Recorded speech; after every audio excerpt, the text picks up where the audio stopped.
Bab 82. Aku tidak menyangka akan mengalami hal ini.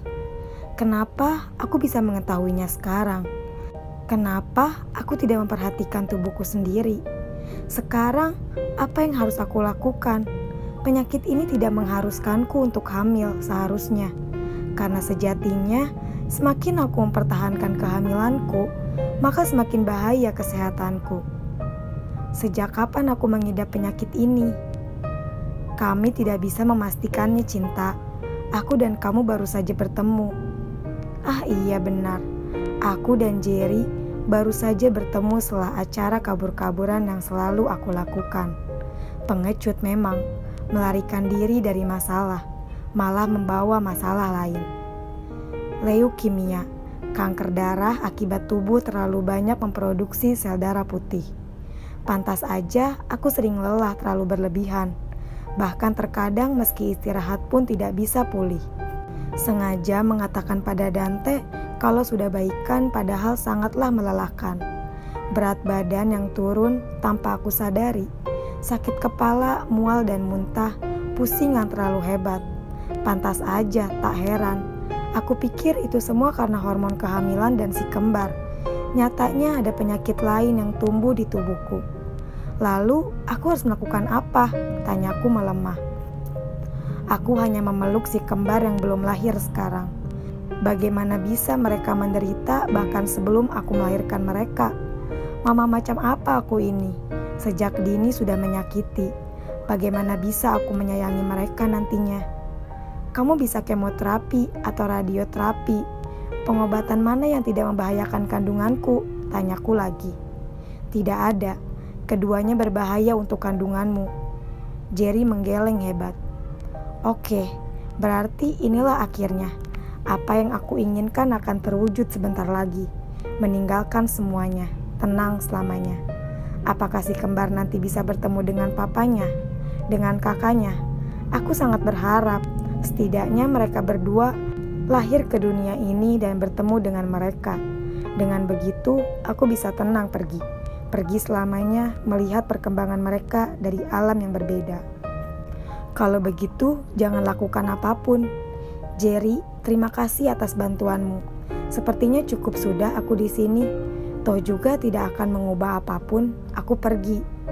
Turun dari berangkar, Jerry langsung menahan lenganku. Dia membuatku kembali berbaring di berangkar ini.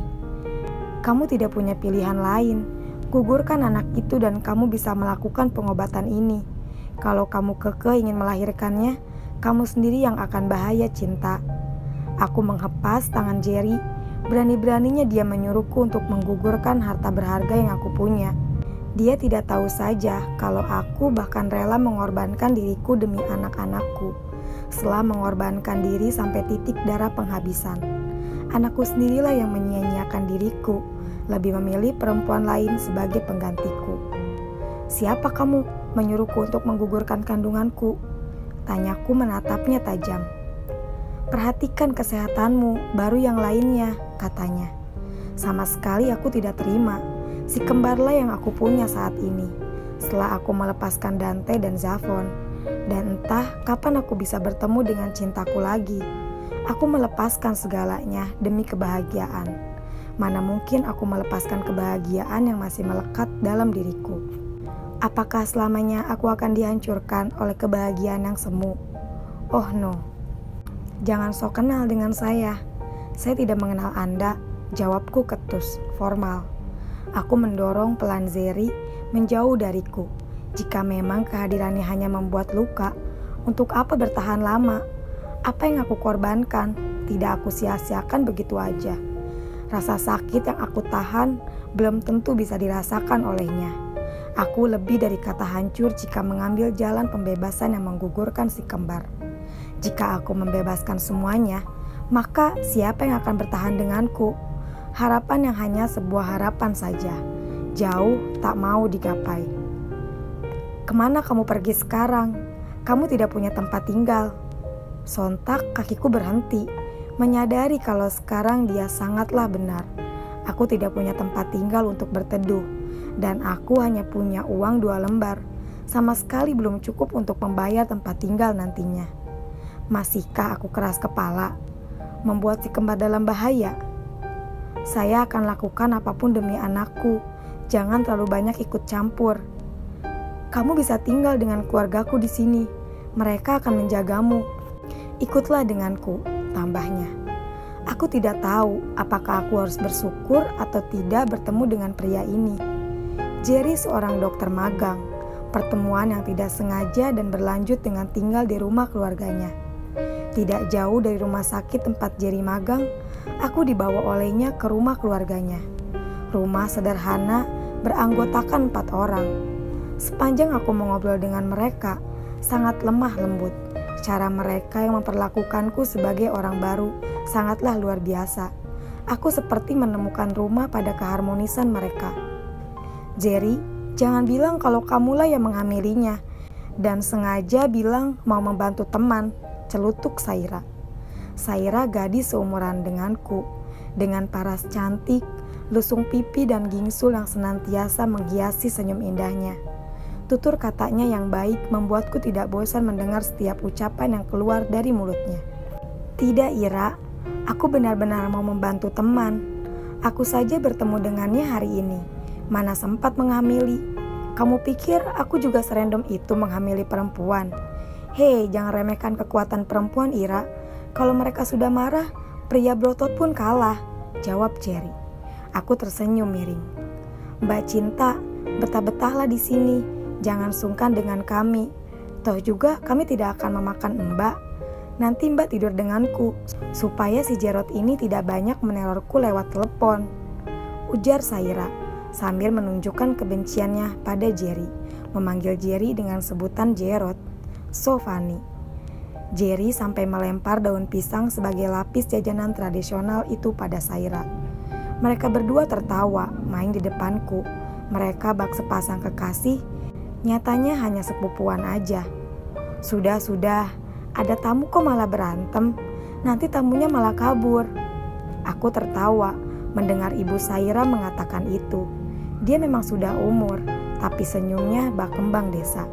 Menurunkannya pada Saira. Atau mungkin Jerry ada rasa padanya. Senyum manis dan menggoda itu bisa membuat pria dengan begitu mudahnya meleleh. Mbok, aku titip temanku ya. Kalau ada apa-apa nanti kabari aku. Aku mau ke RS dulu. Nanti aku diamuki senior. Iya nak. Jerry mendekatiku, mensejajarkan tubuhnya di depanku. Tepat di depanku, seperti melamarku. Nyatanya tidak seperti itu. Mana mungkin dia akan seperti itu di depan keluarganya. Kamu bisa tinggal dengan tenang di sini. Jaga kesehatanmu demi anak kembar dan keluargamu di sana, bisa kan? Aku mengangguk ragu. Dia tersenyum, bangun dan membuat rambutku berantakan. Ira, nanti aku kesini lagi, teriaknya dari luar. Jangan kesini kalau nggak bawa makanan, jawab Saira. Saira mengajakku mengobrol tentang banyak hal. Dia juga menanyakan tentang keluargaku. Namun aku hanya menjawab sepintas saja. Aku tidak mau membuka luka untuk diriku sendiri. Cukup sudah. Kalau memang mencintai diri sendiri, maka sementara waktu dilupakan sejenak. Mbak, ayo ikut denganku. Mbak harus istirahat banyak. Aku melihat ibu Saira. Ia mengangguk padaku. Aku mengikuti Saira masuk ke dalam kamarnya. Minimalis, sama seperti kamarku dulu saat mengontrak rumah dengan ibu. Sebelum mengenal Dante, aku pernah berada di posisi ini. Maka aku tidak perlu lagi merasa aneh dengan hal ini, bukan? Mbak, bisa di sini ya? Aku tidur di kamar lain. Bukannya kita tidur berdua? Tanyaku. Dia mendekat dengan senyuman manisnya itu. Ia malah mencoba mengelus perutku. Kenapa dengannya? Saira tahu siapa Mbak sebenarnya. Berita tentang Mbak sudah tersebar di mana-mana. Saira mungkin tidak tahu apa yang sedang terjadi sebenarnya. Tapi bagi Saira, itu adalah hal yang sulit sampai harus meninggalkan rumah dan memulai hal yang baru lagi. Mbak bisa tinggal dengan tenang di sini. Kuatkan hati Mbak. Saya percaya Mbak juga tidak mau terluka kan? Aku membatu, mencoba mencerna ucapannya. Berarti kalau Saira sendiri sudah tahu siapa aku, Maka Jerry pun sebenarnya tahu siapa aku. Tapi mereka dengan baik hati membiarkanku tinggal dengan mereka. Aku memegang tangan Saira. Tolong rahasiakan keberadaanku darinya. Aku rela melakukan apapun, asalkan jangan beritahu siapapun tentangku. Aku akan membantu kalian jualan setiap hari di pasar, atau akan cari kerja untuk membayar biaya tinggal di sini. Aku tidak akan merepotkan kalian. Aku hanya tinggal sebentar aja. Nanti santai aja mbak, tenangkan saja diri mbak terlebih dahulu. Jangan terlalu risaukan urusan seperti itu. Kalau memang mbak mau membantuku jualan di pasar, boleh. Asalkan jangan terlalu lelah, mbak sedang hamil sekarang, ujarnya. Terlalu lemah dan terasa air mataku mengalir. Aku langsung memeluk Saira erat. Kenapa begitu banyak orang baik di dunia ini? Ada saja orang yang membantuku di saat aku membutuhkan seperti ini. Aku akan lakukan segalanya, ujarku di sela tangisku. Mereka pasti akan menyesal telah membuat mbak bersedih seperti ini, ujarnya lagi. Tangisku pecah. Dia tidak tahu kalau akulah yang membuat keputusan ini. Akulah yang membuat sakit itu ada. Aku yang membuat diriku sendiri bersedih.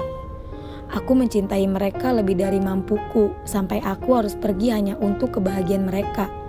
Aku sangat mencintai mereka, Saira. Rasa cinta yang sangatlah menyakitkan. Sabar mbak,